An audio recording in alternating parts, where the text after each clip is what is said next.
আর সেই জোরালো সম্ভাবনাময় ভূখণ্ডগুলোর মধ্যে অন্যতম একটা ভূখণ্ডের নাম হলো বাংলাদেশ। এই বাংলাদেশেও প্রায় 190 বছর আর এরপরে হয়েছে 80 বছর। কত হলো? 270 বছর। কত বছর? কত বছর? ব্রিটিশ আমলের 190 বছর, পাকিস্তান আমলের 24 বছর, বাংলাদেশ স্বাধীন হওয়ার পর থেকে 55 বছর, 269 বছর অতিক্রান্ত হয়ে গিয়েছে। আমাদের এই জমিনে আল্লাহর কোরআনের আইন চলে না। 269 বছর হয়ে গেছে আমাদের আদালতগুলোতে আল্লাহর কোরআনের বিচার ব্যবস্থা চলে না। 269 বছর হয়ে গেছে আসমান আসমানের জায়গায় আছে, জমিন জমিনের জায়গায় আছে, এই জমিনের উপর আল্লাহর বান্দারা আছে। আর আল্লাহর বান্দারা মসজিদে আল্লাহর কোরআনের আয়াত তেলাওয়াত করে। লিল্লাহি আকিবাতুল উমুর। ক্ষমতার মালিক একমাত্র কে? জমিনের মালিক কে? আসমানের মালিক কে? আসমান এবং জমিনের মধ্যখানে যত মাখলুকাত থাকে, এই সব মাখলুকাতের সৃষ্টিকর্তা একমাত্র কে? সুতরাং সৃষ্টি যার, বিধান দেওয়ার অধিকার একমাত্র তার। একমাত্র আল্লাহ পাক রব্বুল ইজ্জত আইন করবেন, বিধান করবেন। আমার আল্লাহ হবেন বিধানদাতা, দুনিয়ার সমস্ত মানুষ হবে আল্লাহর বিধান মাননেওয়ালা। আল্লাহর বিধানের বাইরে গিয়ে যারা বিধান তৈরি করবে তাদেরকেই বলা হবে তাগুত। যারা ওই তাগুতকে মানবে তাদেরকে বলা হবে মুশরিক। আমরা মুশরিকও হতে চাই না, আমরা কোন তাগুতের পক্ষ অবলম্বন করতে চাই না। রাজি আছেন? আল্লাহ বলতেছেন, আমি যদি ইমানদারদেরকে ক্ষমতা দেই, আমি কোত্থেকে গেলাম এই আলোচনায়? ক্ষমতা দেওয়ার মালিক কে? এটাই হলো ইসলামী রাজনীতির প্রথম কথা। এই যে দেখেন না, ইসলামী রাজনীতি নিয়ে বিরোধ আমাদের সাথে, তাদের বিরোধটা কোথায়? এই জায়গাটায় বিরোধ। বিরোধ আর কিছু না, বিরোধ এই জায়গায়, মূল পয়েন্ট এই জায়গায়।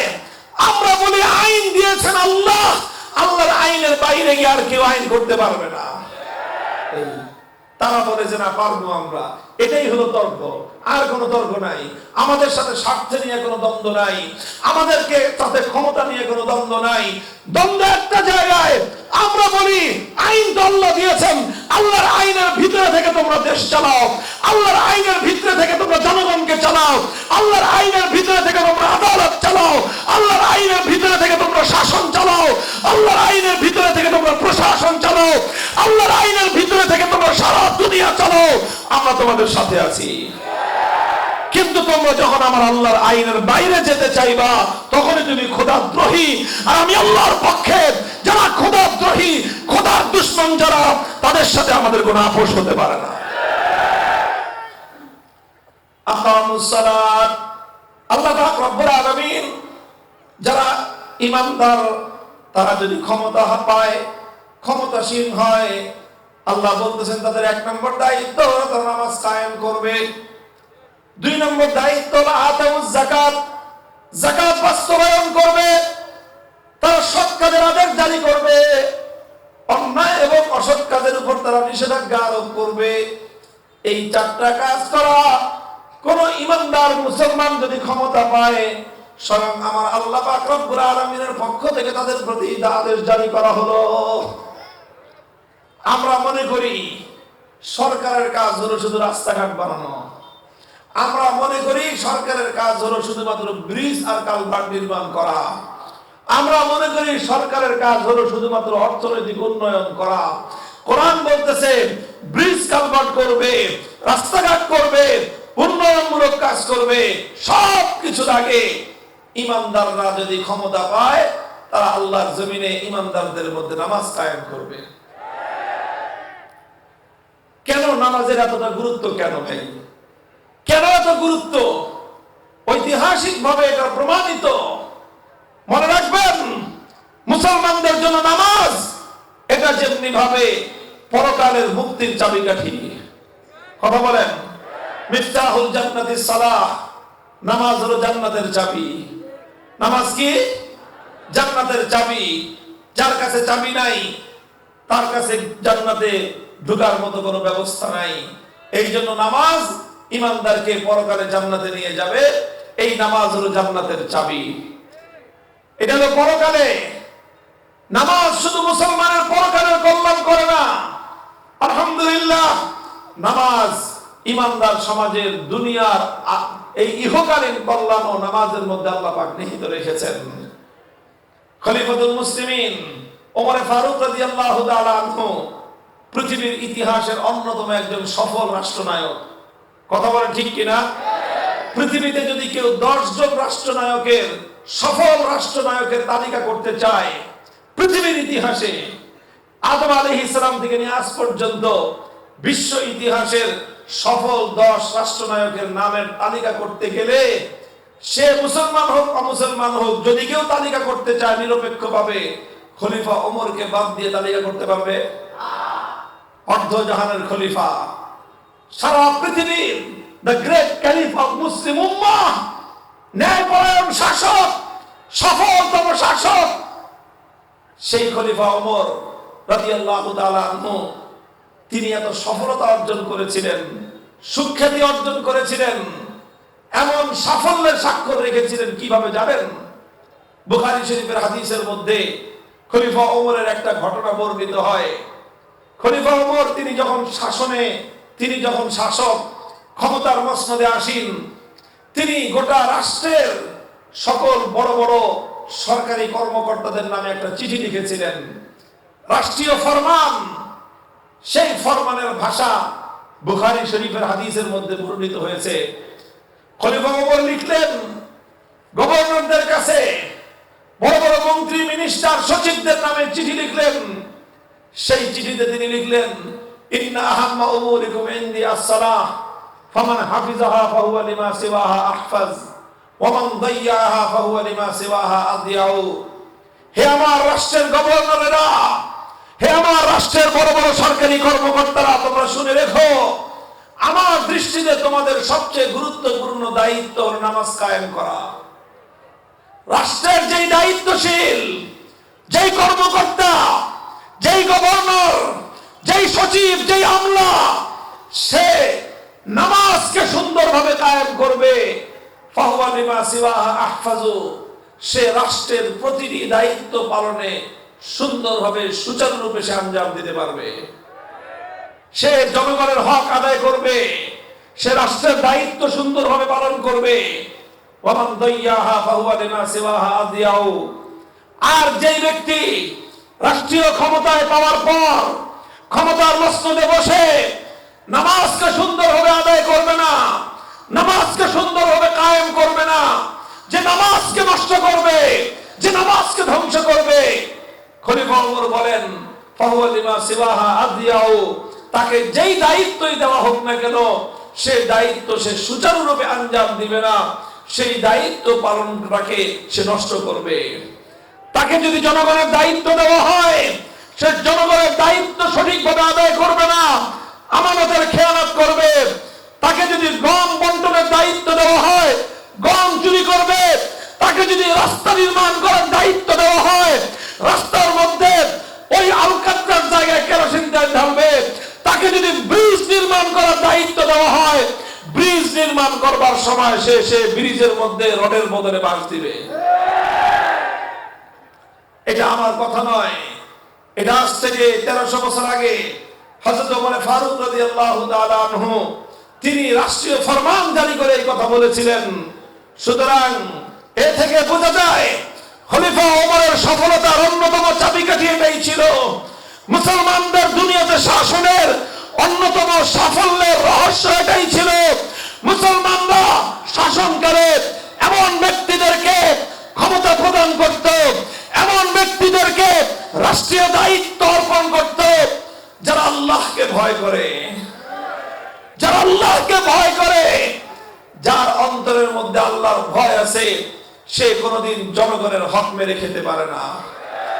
আর যে আল্লাহর হক আদায় করে না, যে আল্লাহর সঙ্গে গাদ্দারি করে, তার দ্বারা কোনোদিন জনগণের হক সঠিকভাবে আদায় হতে পারে না।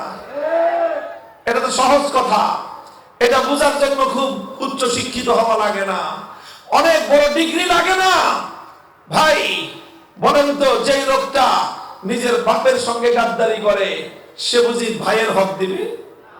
বলেন, আরে বাপ মায়ের সঙ্গে যদি কেউ বিশ্বাসঘাতকতা করে, কেউ যদি নিজের বাবার সঙ্গে মায়ের সঙ্গে গাদ্দারি করে, তার দ্বারা তার ভাই বোন তাদের হক পাবে, এলাকাবাসী তার কাছ থেকে হক পাবে, পাড়া প্রতিবেশী তার কাছ থেকে ভালো কিছু পাবে। আরে ভালো কিছু পাইলে তো বেটা তোর বাপই তোর কাছ থেকে পাইতো। তোর কাছ থেকে যদি আমানতদারি পাইতো তোর মা, তোর বাপ পাইতো। গর্ভধারিণী মা যখন তার হক পায় নাই তোর কাছ থেকে, জন্মদাতা বাপ যখন তোর কাছ থেকে তোর হক পায় নাই, তোর দ্বারা তোর ভাই বোন কোনদিন তার ন্যায্য অধিকার পেতে পারে না। ও দুনিয়ার মুসলমান, সহজ সহজ নীতি কথা আমি তোমাদেরকে বুঝাই দিয়ে যাই।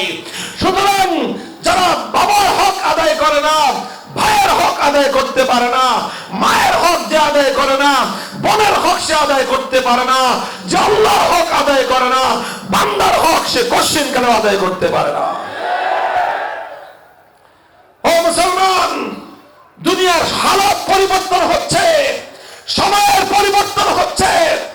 আল্লাহ রাসূল সাল্লাল্লাহু আলাইহি ওয়াসাল্লাম আমাদেরকে আশার আলো দেখিয়ে গিয়েছেন, আমাদেরকে ভবিষ্যৎবাণী শুনিয়ে গিয়েছেন।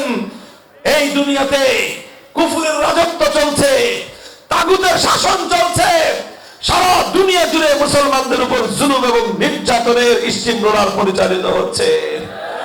100 বছর ধরে দুনিয়াতে ইসলামী খেলাফত নাই।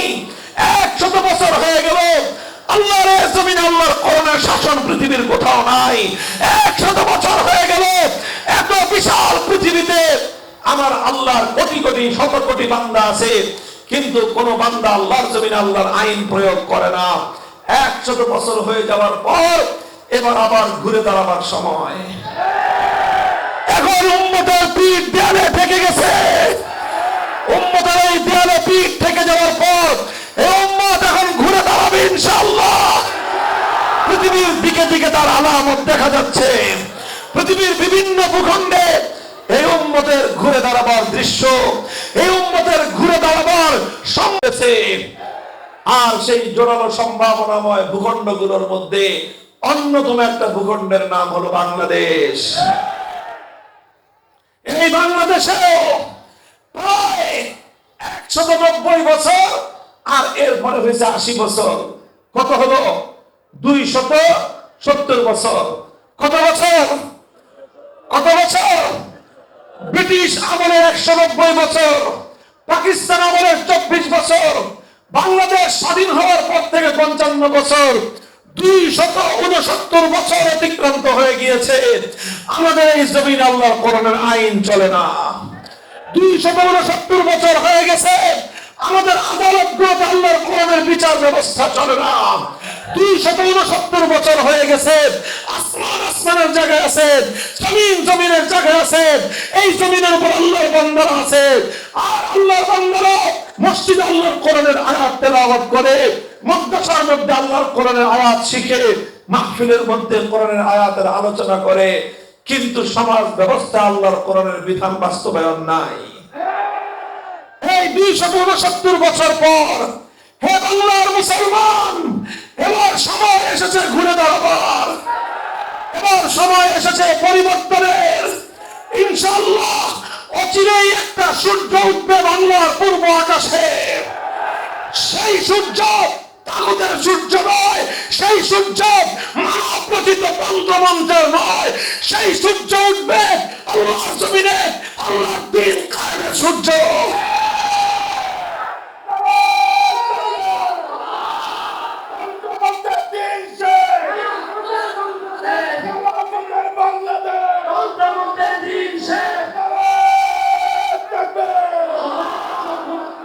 মুহতারাম হাজিরিন, আমরা আপনাদেরকে আশ্বস্ত করতে চাই, আমরা আপনাদেরকে আশ্বস্ত করতে চাই, আশার বাণী শোনাই। আজ অনেকে মনে করতেছে যে না, এটা সম্ভব না। অনেকে মনে করতেছে আবার নতুন করে আল কোরআনের শাসন কায়েম হবে, আবার সেই ইসলামের সোনালী যুগ ফিরে আসবে। এটা বুঝি সম্ভব না। যারা আজকে ইসলামের শাসন ফিরে আসাটাকে অসম্ভব মনে করতেছেন, যারা আল্লাহর কোরআনের রাজ কায়েম হওয়াকে অসম্ভব মনে করতেছেন, 2 বছর আগে ফ্যাসিবাদ বিদায় হবে তারা অসম্ভব মনে করতেন। তারা মনে করত 41 সালের আগে হুজুর আর কোনো উপায় নাই। তারা মনে করত এই লেডি ফেরাউন মরার আগ পর্যন্ত বাংলাদেশে আর কারো খাওয়া নাই। বলেন এই কথা দেশের মানুষ মনে করছিল কিনা? বলেন সেই লেডি ফেরাউন আছে এখন? সেই অত্যাচারী জালিম এখন আছে? নিরপরাধ মানুষকে ধরে ধরে নিয়ে জেলখানায় পুরে রাখত, মায়ের কোল থেকে সন্তান কেড়ে নিয়ে গিয়ে গুম করে ফেলত, বাবার সন্তানকে হত্যা করে লাশ নদীর মধ্যে ভাসিয়ে দিত, হাজার হাজার মানুষ গুম করে ফেললো, গুলি করে বাংলার সহস্রাধিক দামাল সন্তানকে হত্যা করে মনে করেছিলেন মানুষকে খুন করলে, মানুষকে ভয় পাওয়ায় দিলে, মানুষকে ভীত সন্ত্রস্ত করে দিলে মানুষ আর তার সামনে এসে প্রতিবাদ করতে ভয় পেয়ে যাবে, এটাই মনে করেছিল। বলেন সেই লেডি ফেরাউন ক্ষমতার মসনদে আছে? সেই জুলুমের শাসন আছে? আমার আল্লাহ যখন সিদ্ধান্ত নিয়েছেন লেডি ফেরাউন তার দল বল সহ তরবি তলবা সহ দালাল চামচা আন্ডা বাচ্চা সব সহ এই সীমান্ত থেকে সে বিদায় নিয়েছে।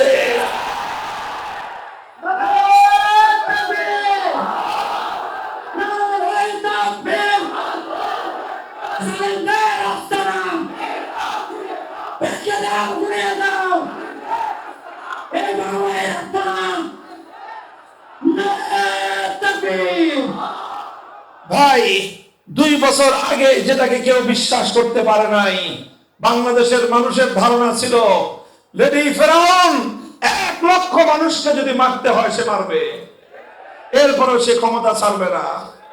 এটা বিশ্বাস ছিল, মানুষের এই কথা ছিল, মানুষের মুখে মুখে। সম্ভব না বলতো। বিশেষ করে 24 সালের জানুয়ারি মাসে যখন নির্বাচন হয়ে গেল, আমরা তখন জেলখানায় আমরা হাত পা ছেড়ে দিছি যে আর বুঝি সম্ভব হলো না, কোনোভাবেই সম্ভব না। কে আসবে, কোত্থেকে আসবে? তার সামনে দাঁড়ায় কথা বলার কারো সাহস নাই, হিম্মত নাই। কিন্তু আমার আল্লাহ পাক রব্বুল আলামিন পাখির মতো আবাবিল দিয়ে, ছোট ছোট বাচ্চাদেরকে দিয়ে আল্লাহ এই ইতিহাসের বর্বরতম নৃশংসতম অত্যাচারী জালিম ফেরাউনকে আল্লাহ পাক যেমন উৎখাত করেছেন, এই যুগের লেডি ফেরাউনকে আল্লাহ পাক এমন ভাবে উৎখাত করেছেন যে বাংলাদেশের 56,000 বর্গ মাইলের মধ্যে তার জায়গা হয় নাই। সব করেন কে? তো যে আল্লাহ এটা পরিবর্তন আনতে পেরেছেন, আজ যারা মনে করেছেন, যারা এখন এই ভুল বিশ্বাসে আছেন যে কোরআনী শাসন আর ফিরবে না, যারা ভুল বিশ্বাসে আছেন আর মুসলমানদের সেই সোনালী খেলাফতের যুগ আর ফিরে আসবে না, যারা এখনো এই ভুল ধারণায় আছেন ইসলাম আর কোনদিন ক্ষমতার মসনদে আসবে না, আমি বলি আপনাদের এই ধারণা ভুল। ইনশাআল্লাহ খেলাফা ইজ কামিং, ইনশাআল্লাহ ইসলাম আসছে, কোরআনের রাজ কায়েম হচ্ছে।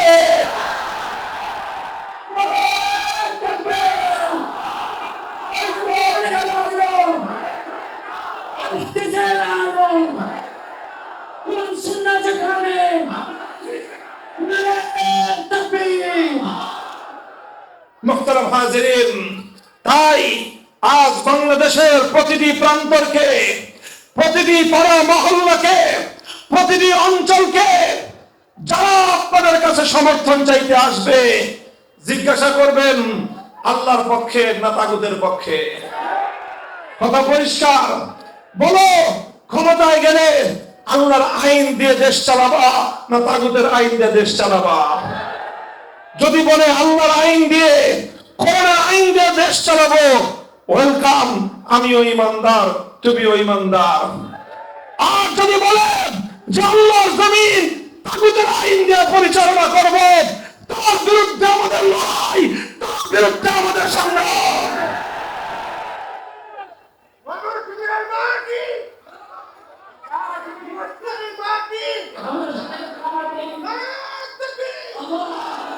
মুহতারাম হাজিরিন, ইনশাআল্লাহ আপনারা এটা মনে করেন না যে আলেম ওলামারা, কোরআনের আলেমরা কোরআনের জ্ঞানীরা দেশ চালাতে পারবে না, এটা অনেকে বিভ্রান্তি তৈরি করে, ওয়াসওয়াসা দেয়, কুমন্ত্রণা দেয়। মনে রাখেন, আজকের সারা দুনিয়ার আমেরিকা, ভারত সহ সমস্ত শয়তানি শক্তির মোকাবেলা করার যদি বুকের মধ্যে পাকা থাকে, মোল্লা মৌলবীদেরই আছে। বাকিরা অনেক কিছু পারে, কিন্তু আমেরিকা ভারতকে তাদেরকে তোয়াক্কা না করে পারে না। ভারত এবং আমেরিকাকে সেজদা না করে, ভারত আমেরিকা সহ তাগুতি শক্তিকে বড় না করে দেশ চালানো যায়, এই কথা হুজুররা ছাড়া কেউ বিশ্বাস করে না। আলহামদুলিল্লাহ। বলবেন যে হুজুররা কেন বিশ্বাস করে? কারণ হুজুরদের হাতে আল কোরআনের ইলম আছে। এটা শুধুমাত্র গল্পের কথা নয়, এটা শুধুমাত্র গাল গল্প নয়। আজ পৃথিবীতে হুজুররা, আলেম ওলামারা সারা দুনিয়ার রক্তচক্ষুকে অপেক্ষা করে এই পৃথিবী নামক ভূগ্রহের মধ্যে এমন একটা রাষ্ট্র কায়েম করে দেখিয়ে দিয়েছে, যেই রাষ্ট্রের 100 ভাগের আইন 100 ভাগ আল্লাহর কোরআন অনুযায়ী পরিচালিত হয়। যেই দেশের সর্বোচ্চ আদালত থেকে নিম্ন আদালত পর্যন্ত প্রত্যেকটা বিচার আল কোরআনের বিচার, কোরআনের আইন অনুযায়ী পরিচালিত হয়। যেই দেশের 30টা মন্ত্রণালয়ের